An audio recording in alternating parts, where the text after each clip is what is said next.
Hi guys, you are watching CS Atul Jain classes. देखो, हम लोगों ने sale of goods act start किया हुआ था। लास्ट क्लास में हम लोगों ने उसमें क्या डिस्कस किया था?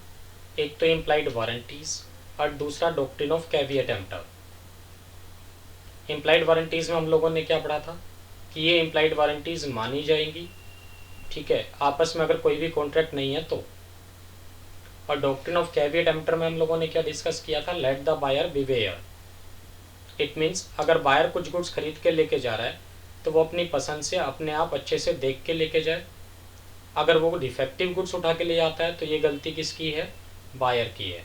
अगर वो गुड्स में डिफेक्ट जो है वो पेटेंट वाला है, पेटेंट डिफेक्ट है, तो किसकी रेस्पॉन्सिबिलिटी है? बायर की। सेलर क्यों बताएगा भाई ये गुड्स डिफेक्टिव है, देख लो एक बार, टूटे हुए हैं, खराब हैं?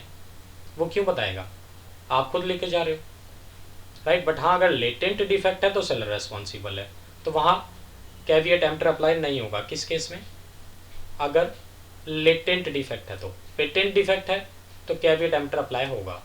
तो हमने डॉक्ट्रिन ऑफ कैविएट एम्पटर के एक्सेप्शंस भी पढ़े थे लास्ट क्लास में कुछ। इट मीन्स उन एक्सेप्शनल केसेस में डॉक्ट्रिन ऑफ कैविएट एम्पटर एप्लीकेबल नहीं है। तो लेट द बायर बिवेयर नहीं, लेट द सेलर बिवेयर हो जाएगा। डन। आज हम लोगों को क्या डिस्कस करना है? देखो, अनपेड सेलर। अनपेड सेलर क्या होता है? अनपेड सेलर का मतलब होता है जिसका अभी तक फुल पेमेंट नहीं मिला। इट मीन्स या तो पेमेंट मिला ही नहीं, या फिर पार्टली पेमेंट मिला, और या फिर कंडीशनल पेमेंट मिला, तो भी हम उसको अनपेड सेलर में काउंट करेंगे। तो आज हम लोग क्या डिस्कस कर रहे हैं? ये अनपेड सेलर क्या होता है, प्लस इसके क्या क्या राइट्स हैं। डन। तो स्टार्ट करते हैं। देखो, अनपेड सेलर, ठीक है जी। तो देखो, स्टार्ट करते हैं अनपेड सेलर। और देखो, एग्जाम के पॉइंट ऑफ व्यू से मोस्ट इंपॉर्टेंट है, याद रखना। लिख देता हूँ, ये लो, मोस्ट इंपॉर्टेंट है एग्जामिनेशन पॉइंट ऑफ व्यू से, अनपेड सेलर, राइट। तो देखो क्या कहता है अनपेड सेलर के बारे में। A seller is considered to be unpaid when, number one, full price has not been paid. जिसका फुल पेमेंट नहीं हुआ अभी तक। इट मीन्स या तो पेमेंट हुआ ही नहीं, नो पेमेंट, और या फिर पार्ट पेमेंट हुआ है। तो दोनों ही केसेस में क्या कहलाएगा? वो अनपेड सेलर। नंबर टू, या फिर जिसका कंडीशनल पेमेंट हुआ है। कंडीशनल पेमेंट का मतलब कि पेमेंट देना था सेलर को, आपने क्या किया? उसको बिल ऑफ एक्सचेंज देके छोड़ दिया 3 महीने का, या फिर चेक देके दे छोड़ दिया, PDC cheque, post dated cheque, 3 महीने बाद का, राइट। तो उस केस में वो क्या कहलाएगा? Unpaid seller. तो कंडीशनल पेमेंट में क्या कहना चाह रहा है? Where the payment is made by bill of exchange या फिर अदर नेगोशिएबल इंस्ट्रूमेंट, तो भी वो क्या कहलाएगा? अनपेड सेलर, ठीक है। अब हम लोग किसकी बात करें? देखो, राइट्स की। Rights of an unpaid seller. Unpaid seller के क्या क्या राइट्स हैं? ठीक, ये जो राइट्स हैं इनको हम दो पार्ट में डिवाइड कर सकते हैं। देखो, एक तो राइट अगेंस्ट द गुड्स और दूसरा राइट्स अगेंस्ट द बायर, ठीक है।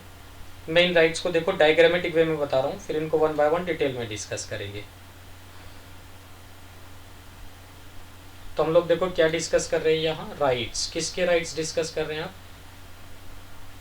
राइट्स ऑफ अनपेड सेलर के, ठीक है। इन राइट्स को हम कितने पार्ट में बाइफरकेट कर रहे हैं? दो पार्ट में।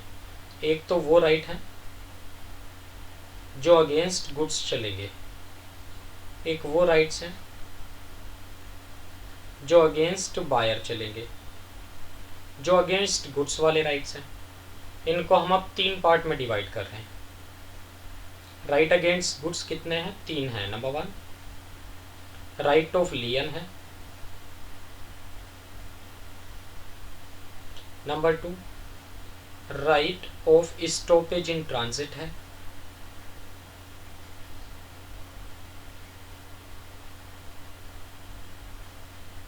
Number three, right of resale है, ठीक है। और जो राइट अगेंस्ट द बायर्स हैं इनको हमने चार पार्ट में डिवाइड कर दिया। फिर number one suit for price. Number two, suit for damages for non acceptance।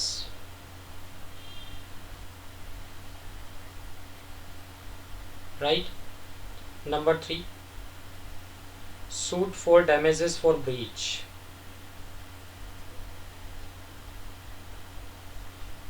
Suit for damages for breach. And last one is suit for interest.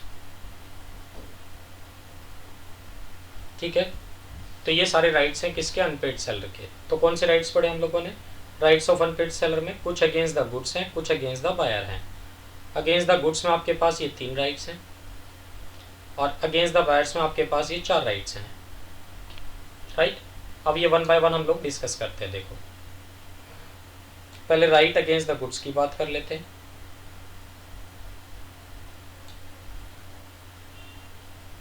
ये लो जी, right against the goods की अगर हम बात करें, देखो rights of unpaid seller against the goods. तो सबसे पहला राइट क्या था भाई? Right of lien. Right of लियन का मतलब क्या होता है? देखो, राइट ऑफ लियन का मतलब होता है right to retain possession of the goods. It means मान लो गुड्स की ना ओनरशिप ऑलरेडी ट्रांसफर हो चुकी है बायर को, बट गुड्स अभी तक किसके पोजेशन में है? सेलर के। पोजेशन ट्रांसफर नहीं हुआ, ओनरशिप ट्रांसफर हो चुकी है। अब बायर सेलर का पेमेंट नहीं कर रहा है, तो सेलर अपना राइट ऑफ लियन यूज कर सकता है। तो सेलर कह सकता है कि भाई तुम मेरे पैसे नहीं दे रहे हो तो मैं आपको गुड्स भी नहीं दूंगा आपके। तो राइट ऑफ लियन का मतलब ही क्या है? Right to retain possession. Means seller इन गुड्स का पोजेशन ट्रांसफर ना करे, कब तक? जब तक बायर पेमेंट ना कर दे। This is called right of lien, right? ठीक है जी। तो ये राइट एंजॉय करने के लिए ये कंडीशन सेटिस्फाई होना ज़रूरी है। तो देखो, if the following conditions are satisfied, कौन से राइट की बात हो रही है? राइट ऑफ लियन की। ये लिख देता हूँ, ये लो मैं। राइट ऑफ लियन यूज़ करने के लिए ये कंडीशन सेटिस्फाई होना ज़रूरी है। कौन सी कंडीशन भाई? Condition number 1, unpaid seller must be in actual possession of the goods. Means goods का पोजेशन अभी भी किसके पास होना चाहिए? सेलर के पास। अगर इन गुड्स का पोजेशन ट्रांसफर हो चुका है तो फिर वो राइट टू रिटेन नहीं, फिर तो वो राइट टू रिगेन हो जाएगा। और राइट टू रिगेन तो सिर्फ एक ही केस में मिलता है, ये अभी हम लोग नेक्स्ट राइट में पढ़ने वाले हैं। समझ गए बात? तो मीन्स गुड्स का पोजेशन अभी भी किसके पास होना चाहिए? सेलर के पास। तो एक तो पोजेशन का ध्यान रखना है। Number 2, only for the payment of the price. कहते हैं राइट ऑफ लियन आप सिर्फ और सिर्फ किस लिए यूज़ कर सकते हो? प्राइजेज ऑफ गुड्स के लिए। किसी और लोन के लिए या किसी और अमाउंट के लिए आप यूज़ नहीं कर सकते। मतलब गुड्स का पैसा तो आ चुका है, आपके कुछ और पैसे चाहिए बायर के ऊपर, बायर वो नहीं दे रहा है, तो उस केस में राइट ऑफ लियन यूज़ कर सकते हैं आप? नहीं। देखो नेक्स्ट कंडीशन क्या कह रहा है? Right of लियन is linked with the possession and not with the title of the goods. कहते हैं जो राइट ऑफ लियन है ये पोजेशन से रिलेटेड है। मतलब वो क्या कहना चाह रहा है? पोजेशन ट्रांसफर नहीं होना चाहिए, चाहे टाइटल मतलब ओनरशिप ऑलरेडी ट्रांसफर हो चुकी हो, बट पोजेशन ट्रांसफर नहीं होना चाहिए, तब ये राइट आप यूज़ कर सकते हैं, राइट? और देखो नीचे लिखा भी है, right of लियन is lost in the following cases. इस केस में आपका ये राइट क्या हो जाएगा? लॉस्ट हो जाएगा। अब आप राइट ऑफ लियन यूज़ नहीं कर सकते। कब कब? सेकेंड केस क्या? देखो, delivery of goods to the buyer, कि अगर आपने गुड्स की डिलीवरी दे ही दी बायर को, तब भी आपका राइट क्या हो जाएगा? लॉस्ट हो जाएगा। या फिर voluntary waiver of lien, means seller ने खुद ही ये राइट वेव कर दिया, ठीक है, कि चलो कोई बात नहीं, पैसे बाद में दे देना, 1 महीने बाद दे देना, गुड्स ले जाओ। और last one is offer of price by the buyer, कि जो बायर है वो पैसे देने के लिए तैयार है, तो आपका राइट ऑफ लियन क्या हो जाएगा? लॉस्ट हो जाएगा। भाई जब वो पैसे देने के लिए तैयार है तो आप उसका पोजीशन ट्रांसफर करो, राइट? चलो सेकेंड राइट पे आते हैं। तो हम लोग पढ़ के रहे हैं, देखो राइट अगेंस्ट गुड्स, किसके rights? Rights of unpaid seller के। तो राइट्स ऑफ अनपेड सेलर में अब हम लोग किसके केसेस में जा रहे हैं? Rights of unpaid seller against goods के केसेस में चल रहे हैं। सेकेंड राइट आ गया, right of stoppage in transit. Stoppage in transit का मतलब क्या है? वो ये कहना चाह रहा है, देखो जो पोजेशन है, पोजेशन अब बायर के पास नहीं, सेलर के पास नहीं है, पोजेशन इज नॉट, या बल्कि कहना चाहिए possession is neither with the seller nor with buyer, तब आप ये राइट यूज कर सकते हैं। बात समझ रहे हैं? मतलब मान लो ये गुड्स ना आप दिल्ली से मुंबई भेज रहे थे, तो बायर कहाँ है? मुंबई में है। सेलर कहाँ है? दिल्ली में है। तो ये गुड्स ट्रांसपोर्टर के थ्रू भेजेंगे आप। तो आपने क्या किया, सेलर ने ये गुड्स बुक करा दिया किसके पास? ट्रांसपोर्टर के पास। ठीक है, तो मीन्स सेलर के हाथ से तो पोजीशन निकल चुका है और बायर के पास तक अभी पहुंचा नहीं है, तो ये गुड्स अभी भी कहाँ पड़े हैं? ट्रांसपोर्टर के पास पड़े हैं। अब इसी बीच में अगर इसको इन्फॉर्मेशन मिल जाती है ना सेलर को, क्या कि जो भाई बायर है वो तो दिवालिया हो गया, इंसॉल्वेंट हो गया, तो सेलर ये वाला राइट यूज कर सकता है। कौन से वाला? Right of stoppage in transit. तो ये राइट कहता क्या है कि जो सेलर है ये क्या करेगा? ट्रांसपोर्टर को फोन मिलाएगा कि भाई ऐसा करना, ये गुड्स वापस मेरे पास ही ले आओ आप। ठीक है, मुंबई ट्रांसफर मत करना, बायर को ये गुड्स मत देना, मुझे दे दो वापस इसकी डिलीवरी। किसको मना कर देगा? ट्रांसपोर्टर को। ये इसका राइट है किसका? अनपेड सेलर का। सिर्फ और सिर्फ किस केस में यूज हो सकता है?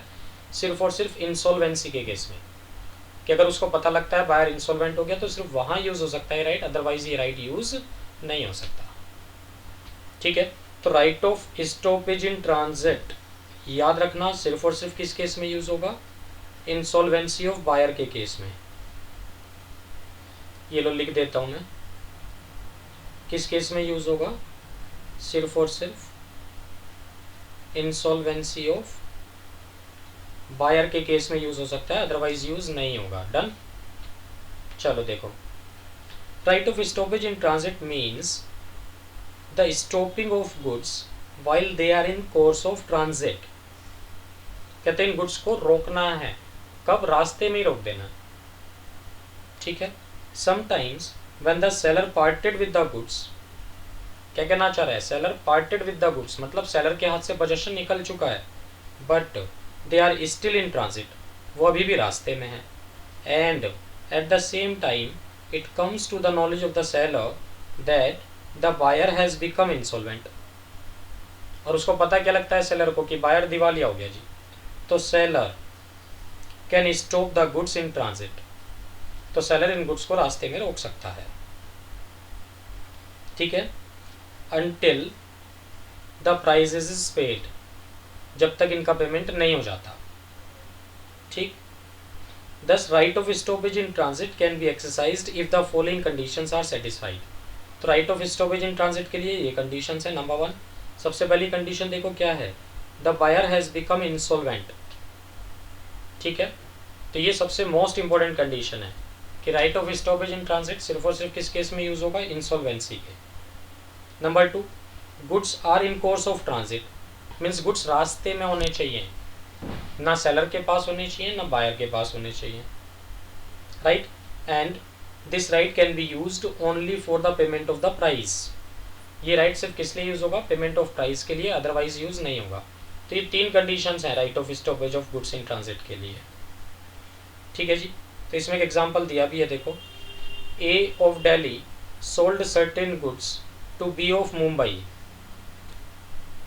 ए ने कुछ गुड्स किसको भेजे हैं? बी को, मुंबई के, है ना। बी कहाँ का है? मुंबई का।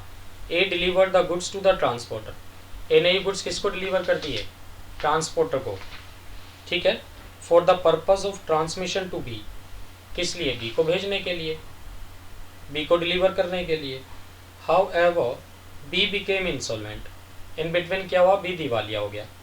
Before the goods reached him, right, तो गुड्स बी के पास पहुंचने से पहले ही क्या हो गया? बी दिवालिया हो गया।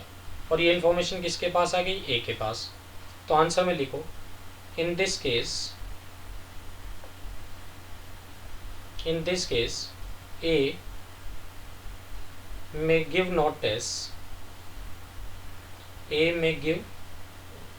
notice to the transporter.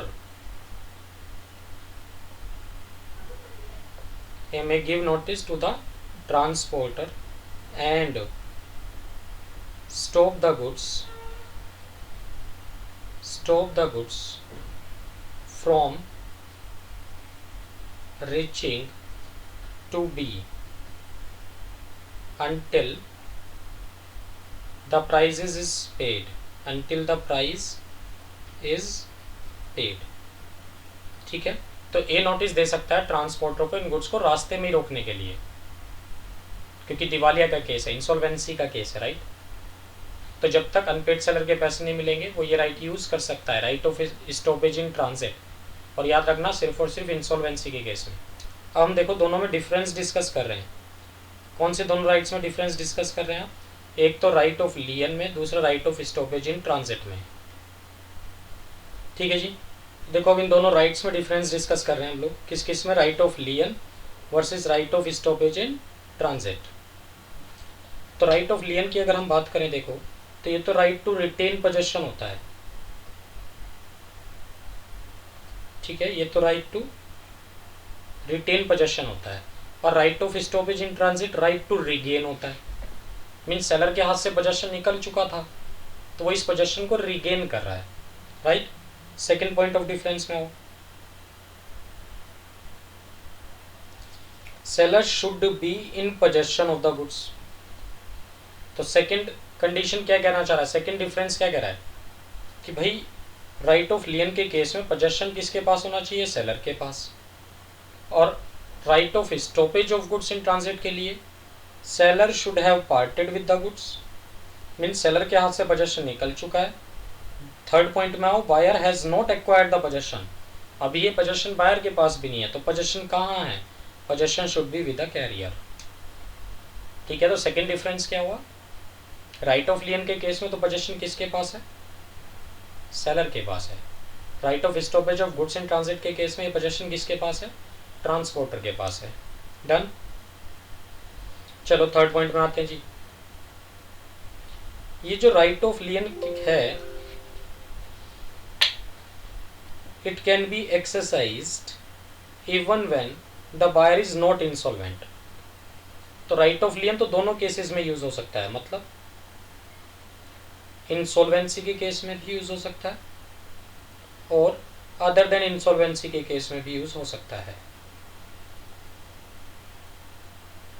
But right of stoppage in transit सिर्फ और सिर्फ किस केस में यूज होगा?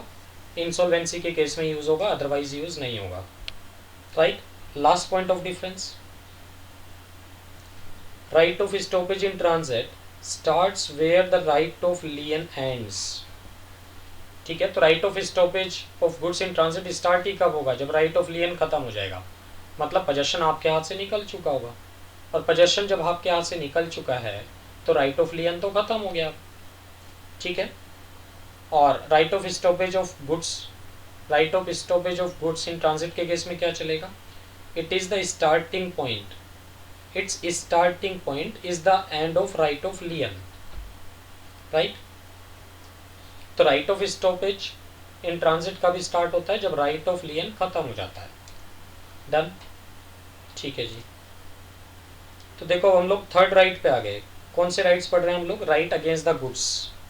तो राइट अगेंस्ट द गुड्स में सबसे पहला राइट क्या पढ़ा? Right of लियन। दूसरा राइट क्या पढ़ा? Right of stoppage of goods in transit.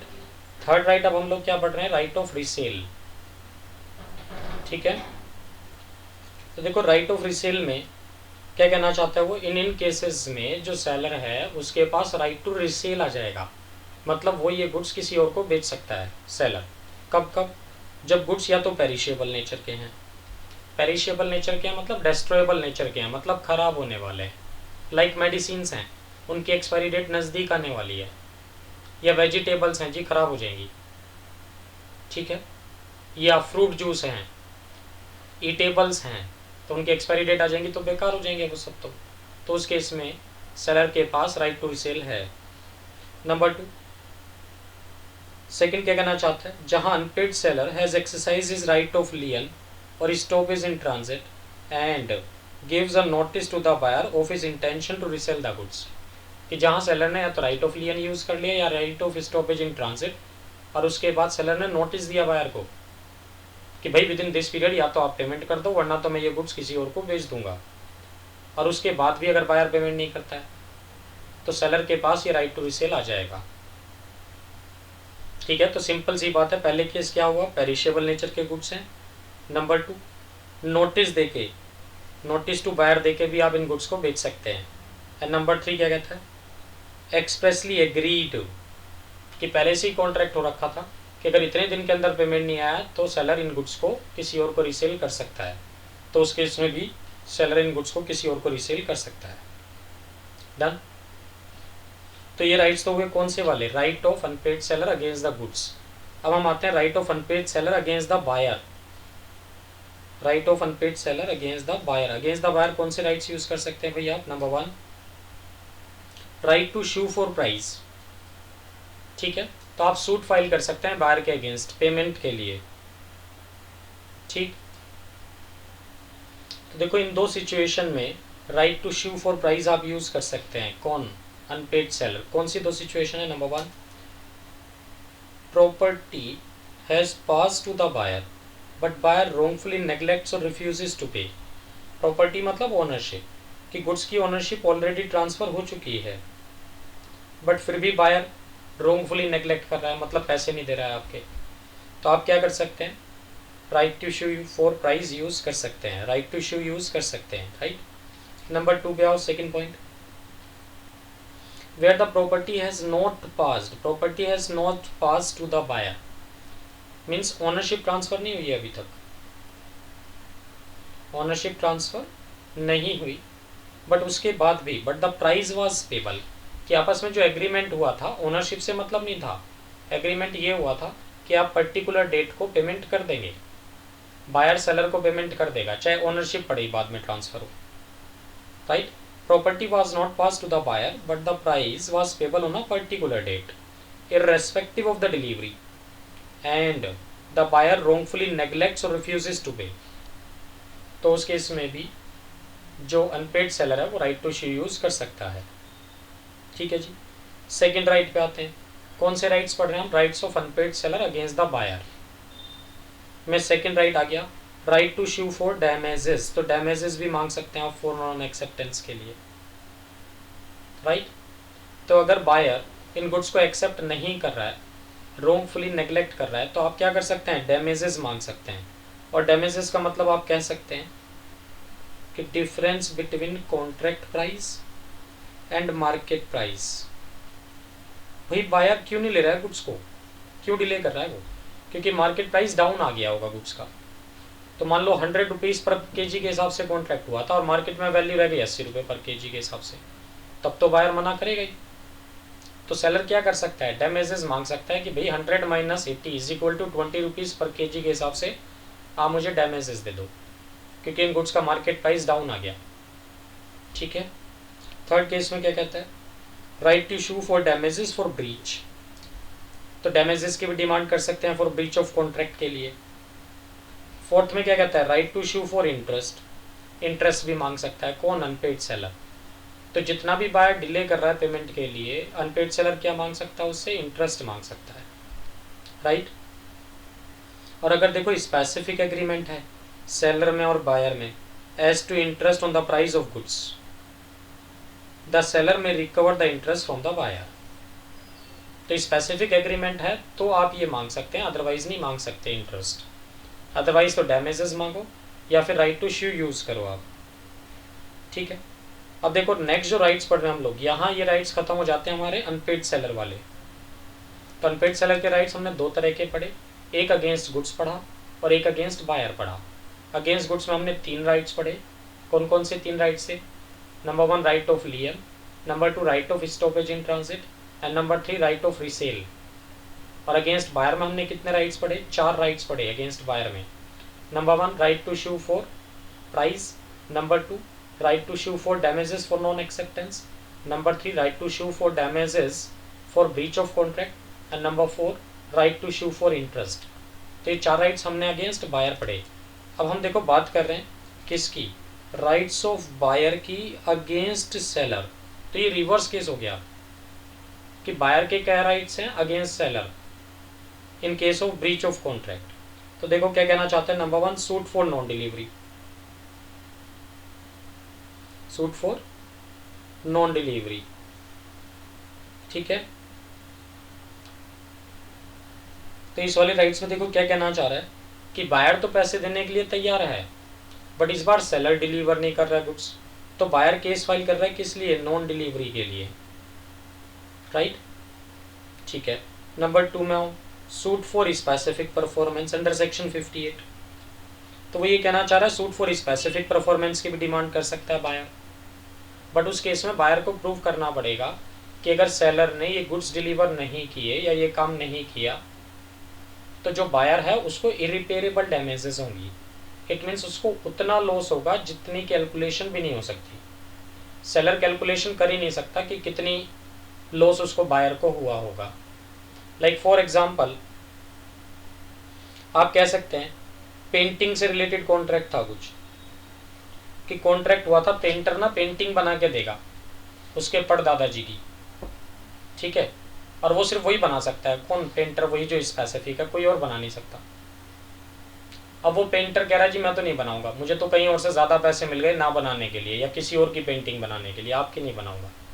तो आप स्पेसिफिक परफॉर्मेंस की डिमांड कर सकते हैं, राइट, कि सर मुझे पैसे नहीं चाहिए, मुझे कंपनसेशन नहीं चाहिए, मुझे तो क्या चाहिए कि जो पेंटर है ये पेंटिंग ही बना के दे, और अगर इसने नहीं बनाए तो मेरे सेंटीमेंट्स को हर्ट होगा, ठीक है, मुझे रिपेरेबल डैमेजेस होंगी।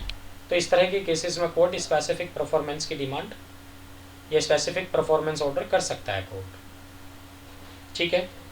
नेक्स्ट पॉइंट में आते हैं जी, suit for damages for breach of warranty. तो इस केस में देखो वो ये कहना चाह रहा है कि अगर सेलर ने इम्प्लाइड वारंटीज को कॉन्ट्रावेंशन किया है तो बायर सूट फाइल कर सकता है फॉर ब्रीच ऑफ वारंटी, है ना, तो लिखा भी देखो फॉर ब्रीच ऑफ वारंटी,